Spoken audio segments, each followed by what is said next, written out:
So I promised a review on the UPPA Baby CRUZ 2017. The style I have is Gregory. It is a really fantastic stroller. I've been using it for about a year now. It's fine on pavement. It's totally perfect on pavement.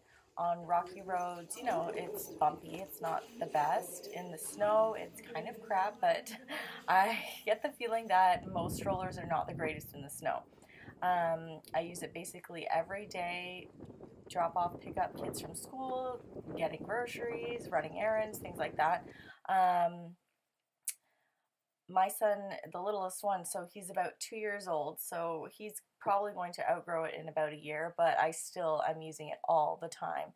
The handlebar is great. I keep it on the lowest just because I am shorter, but it's nice that it has the option of adjusting to higher or lower.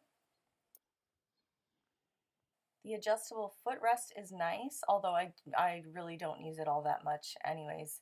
I just keep it on the lowest level there. It's very easy to take the top piece off the bucket seat. So you just push down on the two latches on the side. It has a huge bottom compartment, so it easily fits any diaper bag I've ever used, or a purse. It's totally fine.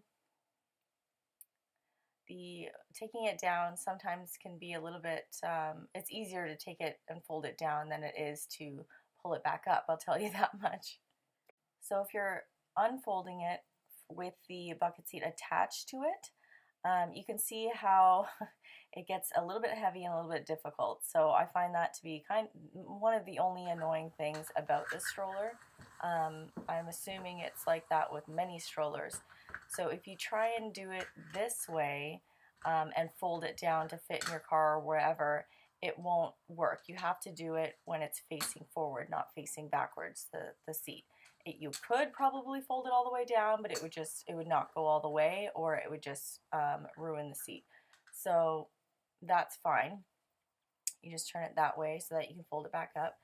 The bar handle, oh, I just want to show that it was embossed with the UPPA Baby, and it has the two bottom pieces that you just push right in. They're like little buttons if you wanted to remove it and then to push it back in. That's all you have to do, is to just push it back in when you want it in.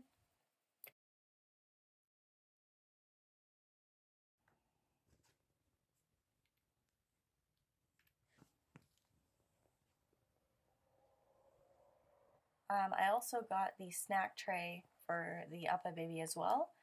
Again, very easy, just push it on in both sides, same way to take it off with the buttons at the bottom. The only thing I thought was very odd was that the snack tray was very high up, so it's almost to the chin of the child.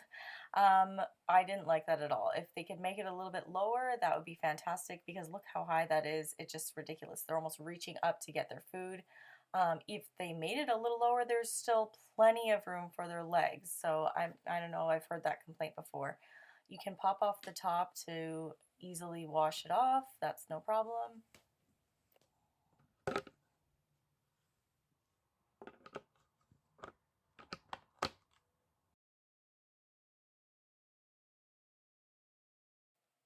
I also got the seat liner. I was debating on it, but then I thought, you know what, to keep it clean, I'll just do that. It's easier. So same thing, it has the 3 spots where you would put the seat belt area through. Right now ours was in the middle, so I just put it through the middle slot. I apologize for the dark lighting. I was trying to get in footage anytime I could, and it seemed like it just wasn't working enough outside. Obviously running after my toddler didn't help much either, so I had to just bring it inside and show you that way. The only other thing I wanted to mention was the back right wheel. It almost locks or gets stuck as soon as I open up the stroller. This is a lot, so all I do is push it forward and then back up for a second, and it stops. It doesn't do it after that. It's just when I first open it up. Okay, so once you have all of the 5-point harness straps inside of the slots there, that's what it looks like. It looks really nice. It gives kind of a darker color. The feel of the liner is really cushiony and soft. But again, you'd have to buy that and the snack tray separately. I just got it because I figured it's easier to clean off sand and food mess. So when you're folding it back down, I want to show again, it's kind of awkward. Like, it'll be lying on the ground, But if I wanted to lean it against the wall or lean it against the car, it won't. It will just slip and fall down, and it really, really gets annoying because sometimes I just don't want to have to lie it on the ground, things get dirty, etc. I had an old stroller that was a Graco. It would just stand on its own, and that was fantastic. So thanks so much for watching. I hope you enjoyed it, and I hope you subscribe.